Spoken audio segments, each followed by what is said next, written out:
The making of a revolutionary Bolivar was not born into a world of revolution, but of immense privilege.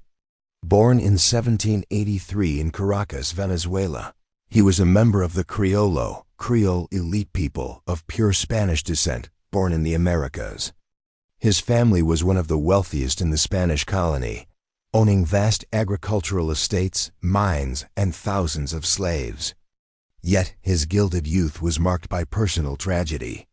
Both his father and mother died before he was 9 years old, leaving him an orphan in the care of relatives and tutors.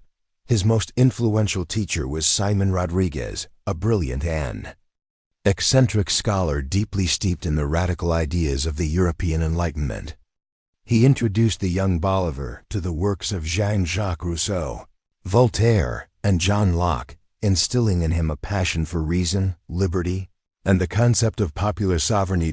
As a young man, Bolivar was sent to Spain to complete his education, as was customary for wealthy Creoles. In the salons of Madrid and Paris, he witnessed firsthand the seismic political and intellectual shifts shaking the old world. He saw the coronation of Napoleon Bonaparte, a spectacle of power and ambition that both fascinated and repulsed him. He absorbed the ideals of the American and French revolutions, ideas that stood in stark contrast to the rigid, hierarchical, and absolutist rule Spain imposed on its American colonies. It was in Europe that he also fell deeply in love and married, only for his young wife to die of yellow fever less than a year after they returned to Venezuela. Heartbroken and adrift, he vowed never to marry again and threw himself back into his travels. The transformative moment of his life came in 1805, standing on the Aventine Hill in Rome, the ancient seat of Roman liberty, with his old tutor, Rodriguez. At his side, the 22-year-old Bolivar made a solemn vow. Looking out over the ruins of the empire, he swore an oath that he would not rest until he had broken the chains of Spanish rule and liberated his homeland. The wealthy, grief-stricken aristocrat had found his life's purpose. He would become a liberator. The first failures and the war to the death. The opportunity for revolution came in 1808 when Napoleon invaded Spain and deposed the Spanish king, creating a power vacuum across the Spanish Empire. In Venezuela, Creoles loyal to the Spanish king formed their own government, a junta, to rule in his absence. Bolivar joined the movement, and in 1811, he was part of a radical faction that successfully pushed for a declaration of full independence. Creating the first Republic of Venezuela, the Republic was a fragile dream. The majority of the population, the mixed-race Pardos, the black slaves, and the indigenous peoples felt little loyalty to a government run by the wealthy Creole elite.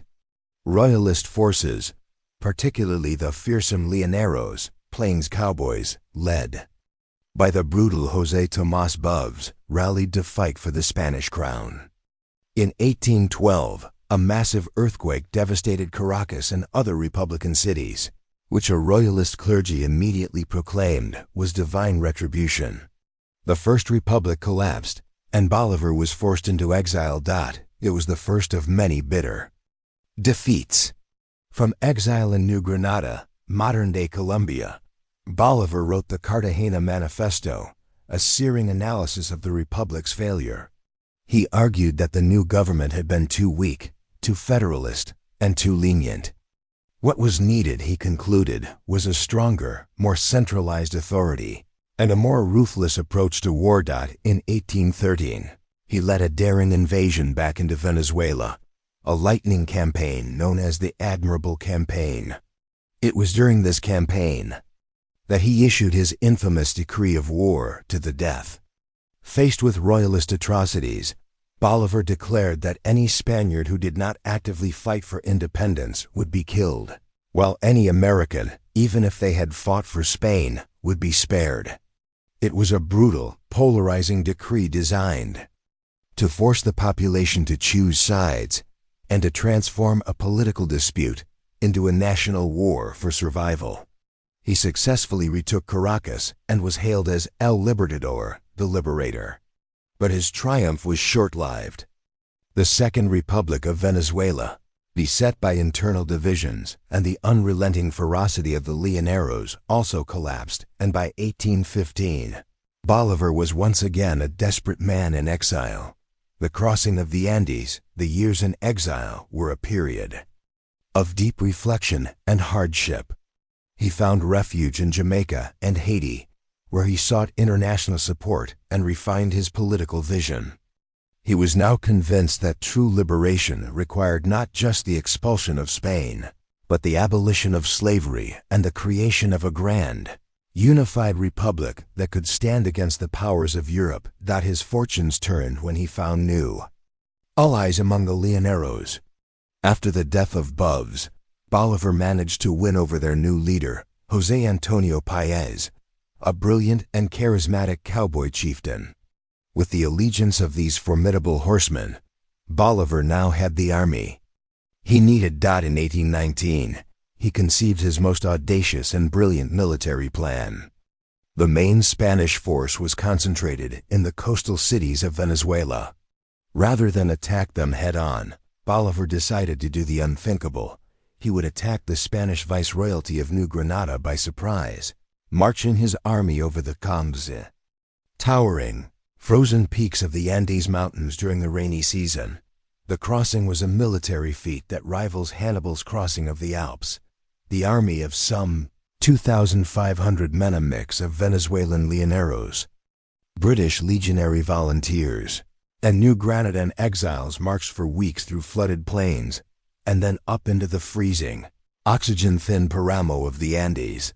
They were ill-equipped for the cold, many of them plainsmen who had never seen a mountain. They endured torrential rains, freezing winds, and treacherous passes. Men, horses, and cattle froze to death or fell into ravines. The army that stumbled out of the mountains onto the plains of New Granada was a skeletal, ragged force. But they had achieved total surprise. At the Battle of Boyaca on August 7, 1819, Bolívar's exhausted but determined army met and decisively crushed a larger royalist force, shattering Spanish power in New Granada. The road to Bogotá was open.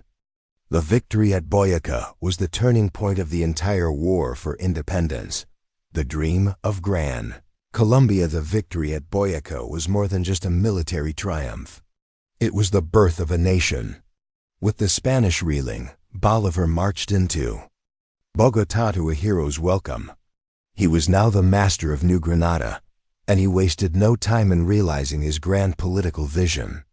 In December 1819, at the Congress of Angostura, he formally decreed the creation of a new massive republic, La República de Colombia, a union of Venezuela, New Granada, and the still-to-be liberated territory of Quito, Ecuador.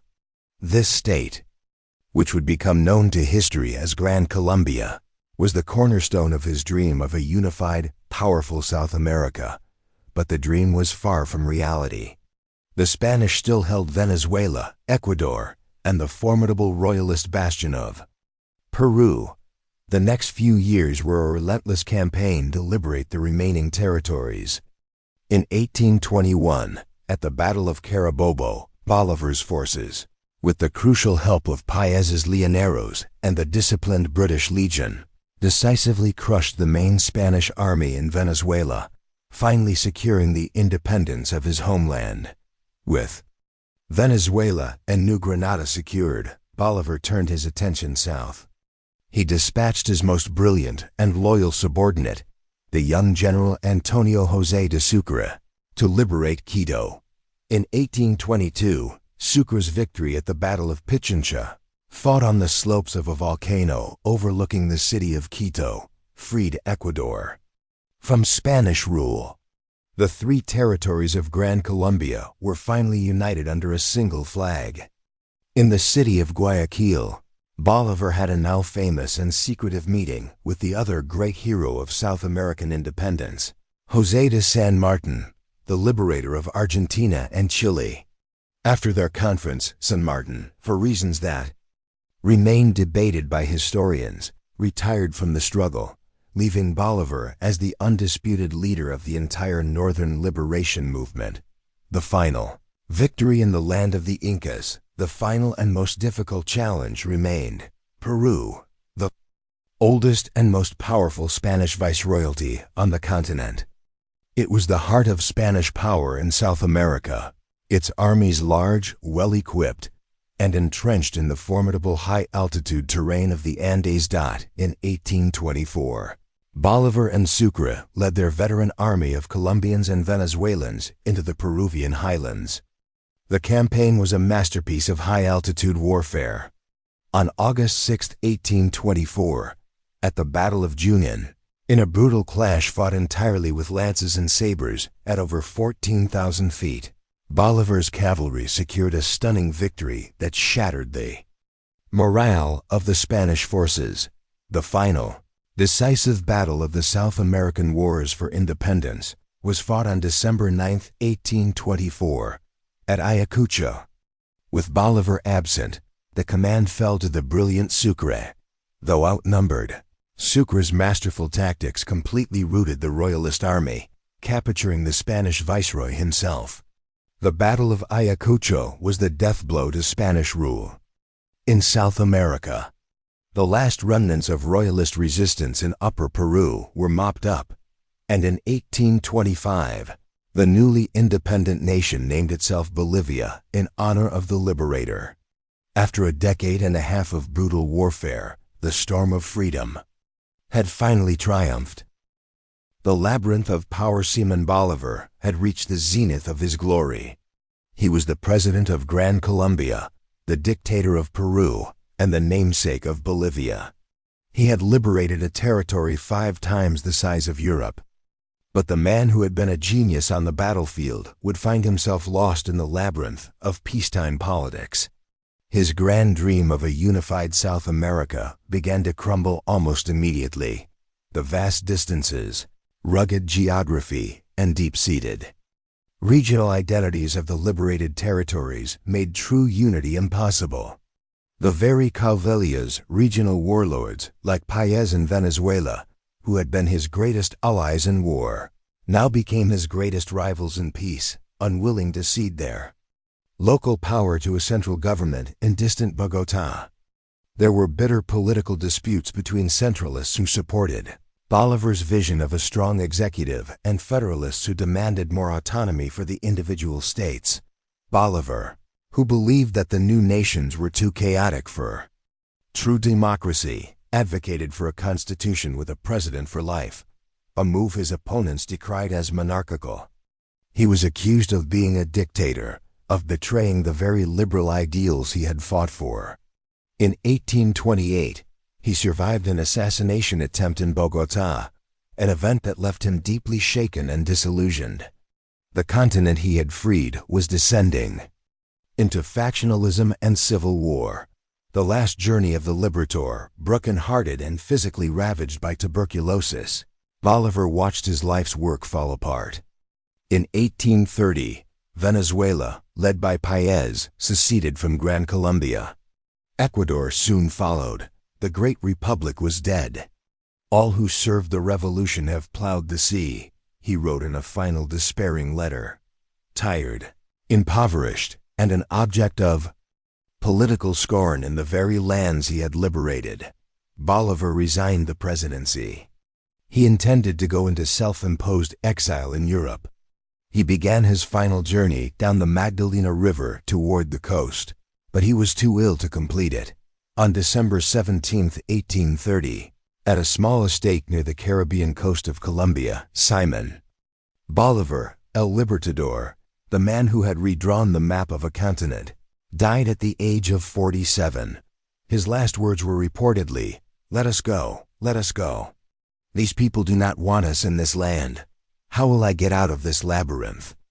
In the years following his death, as the nations he founded struggled with instability and conflict, his reputation was rehabilitated. The political squabbles faded, and the sheer scale of his achievement came into focus. He was remembered not for the failure of his political dream, but for the triumph of his military struggle. Simón Bolívar remains the single most important figure in the history of South American independence, the flawed but brilliant visionary whose relentless Will and military genius drove an empire from a continent and gave birth to a host of new nations.